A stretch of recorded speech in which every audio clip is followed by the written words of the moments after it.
Hi, I'm Weston. I love talking about the Astros, and I'm here to talk about Game 90 of the regular season, where the Astros win 5-0 over the Oakland Athletics, behind possibly Verlander's best game of the season. Alright, cat's out of the bag now, and we'll just start talking about it. Justin Verlander is the story in my eyes of the afternoon. Someone else on the hitting side also kind of is the story. We'll talk about him in due time, but I want to start with Justin Verlander. My oh my, what a performance leading into the All-Star game. Verlander was dominant in everything. There is anything you want to look at, he dominated. You want to look at advanced things, you want to look at not advanced things. Verlander was simply fantastic. 6 shutout innings, 10 strikeouts, the second time this season he's hit double-digit strikeouts, but unlike the last time he had double-digit strikeouts, no walks. Verlander was completely in control as we have seen him this season. He looked great. I like pitchers keeping hard hit balls under 1 per inning. He had 5 and 6. He was dealing. He looked fantastic. And on top of all of that, 19 swings and misses for Justin Verlander. Absolutely ridiculous. Today he had a whiff percentage of 32%. 32% of the time when a person decided they were going to swing at one of Verlander's pitches, they just made themselves look silly. He was fantastic. And on that, Verlander's pitch usage and whiffs on the usage was also very impressive to me. 42% on the fastball to be expected, 29 on the slider to be expected, that's usually a secondary pitch, 23 on the curveball, and he did sprinkle in 7 changeups throughout the day. But 4 swings and misses on the fastball, which is solid, especially since it's been a little bit down in velocity this season, but still very good velocity for Verlander. Slider has always been his put-away pitch. He got 8 swings and misses on that, 4 on the curveball. What I was fascinated with is that he only threw 7 changeups and got 3 swings and misses on it.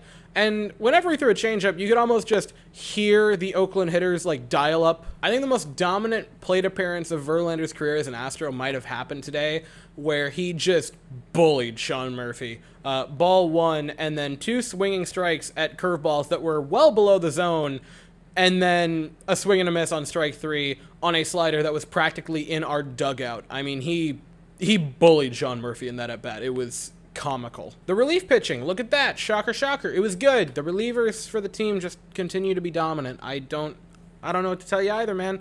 Phil Maton, great inning of work. Pair of strikeouts. He looked fantastic. Hector Neris looked solid enough, got a strikeout. And then to end it, Brian Abreu did give up a pair of base runners, which isn't ideal, but also struck out the side because why not also do that? Offensively, I'm going to throw this in first.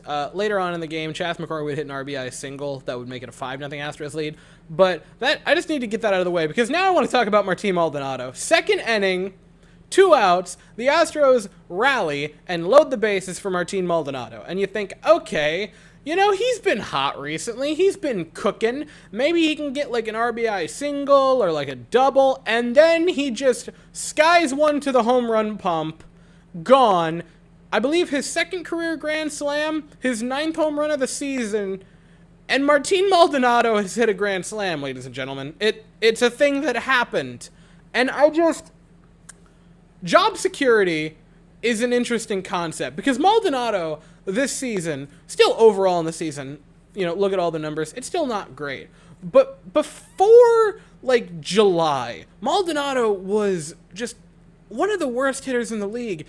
And since the Astros made a not-so-subtle threat to his job, he's Mike Piazza. I have 2 sets of numbers, and I don't know which is more fascinating to me. The 2 weeks before... I have 2 sets of numbers, and I don't know which is more fascinating, right? The 2 weeks before we called up Corey Lee, or the couple weeks since we've called up Corey Lee. It's really your pick. From June 13th to June 30th, Martin Maldonado had 35 plate appearances, batted .091, OBP'd 143, slugged .212 for a WRC plus of, drumroll please, -1. -1. I'd like to remind everyone that 100 is average. -1. I gotta reiterate, -1. Since then, the 2 weeks after that, right? 38 plate appearances. Today has not yet been counted. Today has not even been thrown in this yet, where he hit a grand slam. But since then, since Corey Lee was brought up, has batted .294, OBP'd .368, slugged .618 with a WRC plus of 180. We should have made a threat a while ago. He's been ridiculous. And a grand slam today.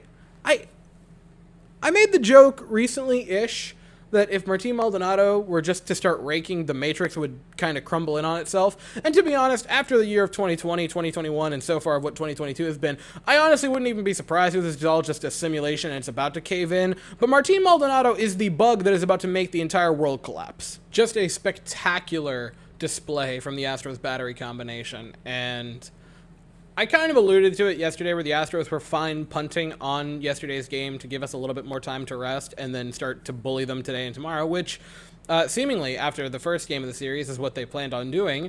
And that's a perfect segue into tomorrow where the Astros play again, 2:10 Eastern, 1:10 Central. We are going to send Jake Odorizzi to the mound, and the Oakland Athletics have not yet named their starter. But yeah, I'll be here after that to talk about it. And that's all I have to say for the afternoon. So, thank you all so very much for watching. I hope you all have an absolutely fantastic day, and as always, go Astros.